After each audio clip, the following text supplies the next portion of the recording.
warahmatullahi wabarakatuh. Waalaikumsalam warahmatullahi wabarakatuh. Perkenalkan, nama saya Ina Walia Sofa. Saya perwakilan dari Universitas Muhammadiyah Kudus. Saya di sini akan melakukan penyuluhan tentang virus corona. Saya akan memberi brosur ini kepada Ibu. Silakan dibaca. Saya akan memulainya. Virus corona adalah virus yang menyerang sistem pernafasan. Penyakit karena infeksi virus ini disebut COVID-19. Virus corona bisa menyebabkan gangguan pada sistem pernafasan sampai kematian.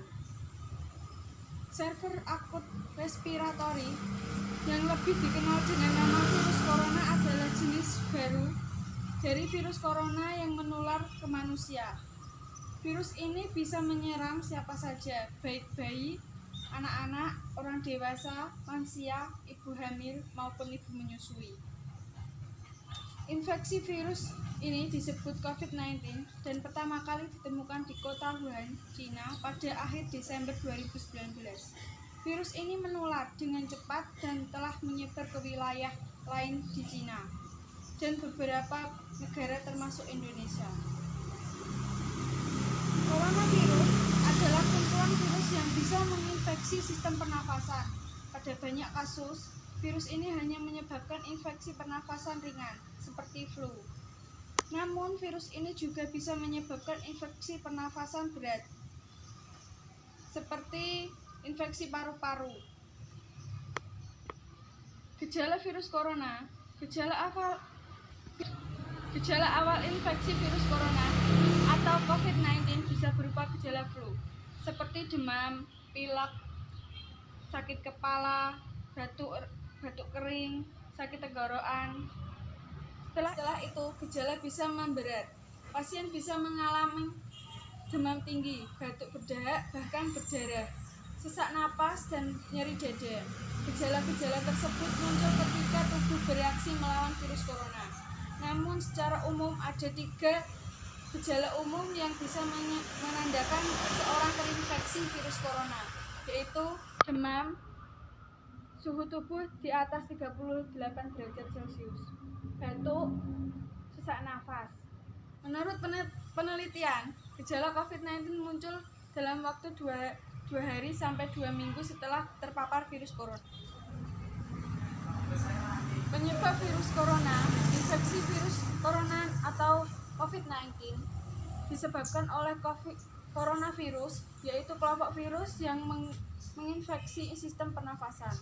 Pada sebagian besar, kasus coronavirus hanya menyebabkan infeksi pernafasan ringan sampai sedang, seperti flu. Akan tetapi, virus ini juga bisa menyebabkan infeksi pernafasan berat, seperti pneumonia. Ada dugaan bahwa virus corona awal ditularnya dari hewan ke manusia. Namun kemudian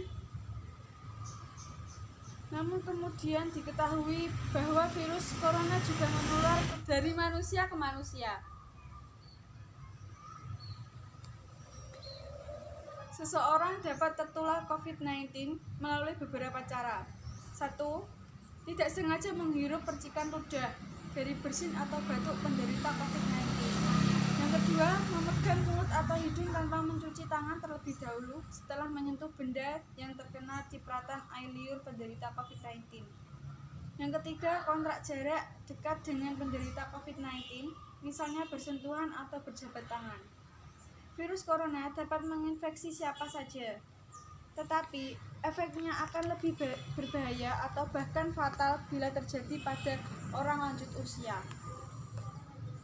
ibu hamil, orang yang sedang sakit, atau orang yang daya tahan tubuhnya lemah. Pengobatan virus corona. Infeksi virus corona atau COVID-19 sebelum bisa diobati, tetapi ada beberapa langkah yang dapat dilakukan dokter untuk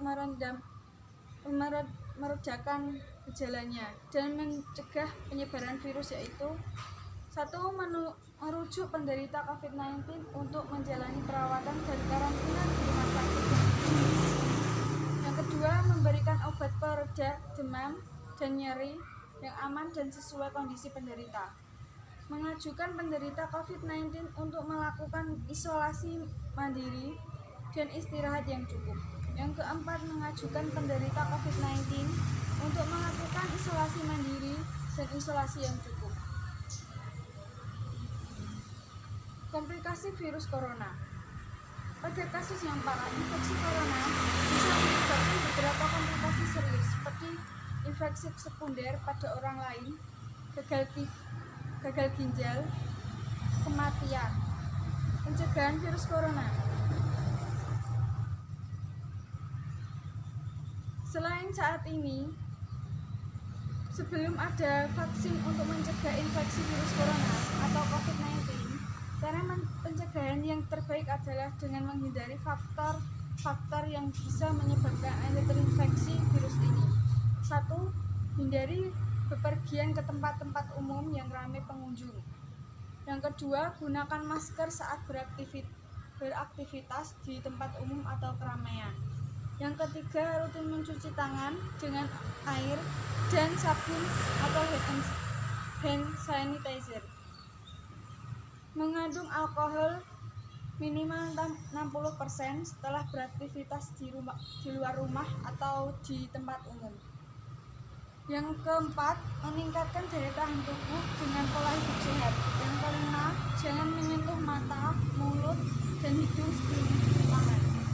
Hindari kontak dengan hewan, terutama hewan liar. Masak daging sampai benar-benar matang sebelum dikonsumsi. Tutup mulut dan hidung dengan tisu saat batuk atau bersin. Hindari berdekatan dengan orang yang sakit demam, batuk, atau pilek. Jaga kebersihan yang sering disentuh dan kebersihan lingkungan. Sekian dari saya, apakah ada yang ditanyakan? Ada. Bagaimana pasien itu bisa mengetahui kalau dia sedang mengidap penyakit corona itu?